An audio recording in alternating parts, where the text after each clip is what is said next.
Relationship scams. Scammers can use social networks such as dating websites or chat rooms.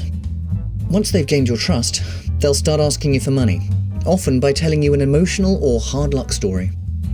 Trust your instinct. If something feels wrong, it probably is. These tricks are hard to spot, so it's always worth asking a friend or relative about it, especially if things seem to be moving fast. Never send the person money or give them your account details. Be careful if a person starts moving away from the chat room or dating site to communicating by email or text message. If you arrange to meet, make sure it's in a public place. Right, that's it. You've made it to the end of the video. I commend you for getting this far, but I want to let you know that the help doesn't just stop there.